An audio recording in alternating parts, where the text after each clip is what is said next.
Hey fellow babies, welcome back to Pachter Factor on SIFTD.net. We hope you are a Patreon patron, in which case you're getting this real time as soon as it's published. We also provide it real time to YouTube subscribers and to anyone who's a Amazon Prime member who links their Prime account to their Twitch Prime account. Now that last option is the cheapest. It costs you nothing. You're already paying for a Prime membership, so really easy to link to Twitch. So please follow the instructions in the show description below and get it linked, and then Shane can afford to keep driving out here. Cost of gasoline is killing him, so we need that $4 every 2 months out of you so Shane can afford a gallon of gas to get out of here. Let's get to today's question from SIFTD from Derek D111.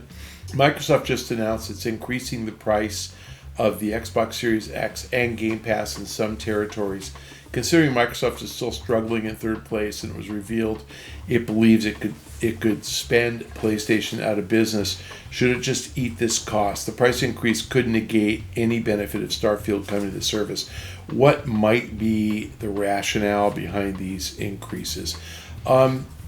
Realistically, it's just currency. It's that component pricing it varies by currency fluctuation, and retail pricing varies by currency fluctuation. And a good example, I can't give you one in the last month, but a good example over the last several years is that the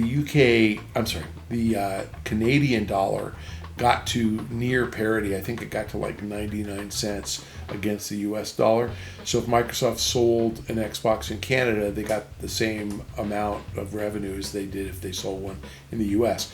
And the Canadian dollar has declined in value, the US dollar strengthened. So on a relative basis, it's more like 75 cents or something. And you guys can correct me in the replies and tell me it's 78 cents or 82 cents. But it's dropped by 20% or more. And Microsoft still has the same cost to build an Xbox. So as a good example, in Canada, they're making 20% less than they were making before. And that means that if they're losing money on every Xbox, they're losing more in Canada. So I think that the price increases are roughly, aligned with the cost of, converting foreign currency into US dollars. Some places they had discounted the price of Game Pass already, and they're probably just coming back up to market. I think it's their full intent to charge $15 a month in perpetuity. You might see that $15 rise by 3 or 4% a year. So in the next 10 years, it might be $20. They're really trying to keep the price low enough that they can get people to sign up and go from 25 million to 50 million to 100 million subscribers. So I don't expect that you'll see this widespread, but I'm certain that it's pockets of, where currency has moved against them, and they felt that they kind of had to do so. So I don't think it's going to negate any benefit of Starfield coming to the service. Game Pass is really intended for wealthy countries, for guys with high GDP. I think Microsoft can make up whatever they lose, in Canada or Australia, where the dollar's probably moved against them as well, by marketing in the UK a little more heavily, marketing in France a little more heavily, marketing in Germany a little more heavily. So I expect that they'll probably come out fine. And to be honest, they're not even close to saturation in the US. US and Canada, there's about 75 million Netflix subscribers paying $15.49 a month. And there's, globally 25 million Xbox Game Pass. So they're not even close to, a third of the size that I think they intend to be in US and Canada. Plenty of room to grow. And again, when you start getting Call of Duty free on Game Pass and Diablo free on Game Pass, it's a good reason to join. So I think adding Call of Duty and Diablo negates any price increase. Now, one of the arguments that the UK made against the deal, the Microsoft Activision deal, was they could raise the price of Game Pass. So they may be wanting to get the price increases out of the way before they have the content. That could explain it as well. But I think if I'm right on that, that just signals that they're very confident that the deal happens. Spending PlayStation out of business, I think people are overstating what Microsoft's trying to do. This is Microsoft playing chess and Sony playing checkers, so they're playing different games. Microsoft doesn't care about PlayStation. This is not why they're buying Activision. This is not why they're offering Game Pass. Saying that Game Pass is intended to spend PlayStation out of business is like saying Netflix intended to close movie theaters.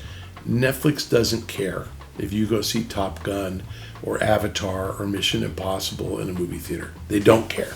And they're not getting those movies anyway. What they care about is that if you consume 150 hours of video content a month, that you spend 50 hours of that 150 on Netflix, and they don't care where the other 100 is. Microsoft feels the same way about Game Pass. They're not trying to put anybody out of business. They don't care if you play mobile games or Last of Us or Game Pass games, as long as you spend more hours on Game Pass than you were in the past. And so, again, I think as a practical matter, they will, in fact, hurt PlayStation mightily.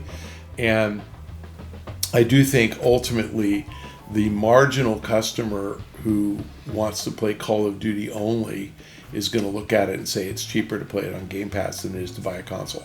And they won't buy any console. But early on, no, I think you're going to get, just like Sony's success hasn't put Nintendo out of business. People own both. So Microsoft Game Pass success isn't going to put Sony out of business. It's going to dent Sony's appeal to those people who like Activision Blizzard games. That will happen. And it's going to dent Sony's appeal to people who like Microsoft other first-party titles, Starfield, or Fallout or Elder Scrolls. But if you really want to play Last of Us, you're going to buy a PlayStation. Period. If you really want to play Spider-Man, you're going to buy a PlayStation. So Sony has enough first-party content to continue to thrive.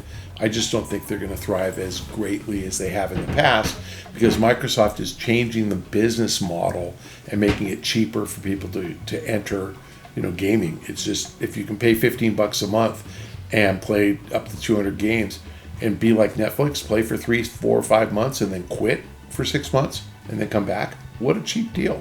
For the same $60 you spend on Call of Duty, you can play Game Pass 4 months. And you should be able to finish Call of Duty and play some other games, with that same $60 spend. So I think Microsoft just becomes appealing to people who don't have very much money, or people who don't want to spend a whole lot of time playing games and they can't justify buying a console because they're going to spend more than a couple hours a week playing games. And Game Pass is a great deal for those people. So again, I don't think it kills Sony immediately. I think it hurts Sony in the long run, because the growth is going to come at Sony's expense, but the growth is going to be from people who otherwise wouldn't own a console. Yeah, they're going to remain in third in the console business, and I don't think they care. They're changing their model. So that's like saying Netflix, was in first in the DVD business or second or third behind Blockbuster. Who cares? They changed their business model, and they moved out of the DVD business and they got into the streaming business, and that's a new business for them. Microsoft's the same. Thanks for watching Pachter Factor. If you're a Patreon patron, we appreciate your patronage. You're getting this stuff real time. If you are a YouTube subscriber, you're also getting this real time. And if you don't have any money, but you're an Amazon Prime member, you can get us paid just by linking your Amazon Prime account to your Twitch Prime account. The instructions on how to do that are in the show description below this picture. So get on that, please. And everybody else, including the guys above, follow me on Twitter. You're getting a week later than the guys who actually pay or who took the effort and time to link their Prime accounts together. But at least follow me on Twitter, make me feel good. I've actually ticked up a couple hundred since I've been saying this, so let's see if I can keep it. I'll see you guys next time.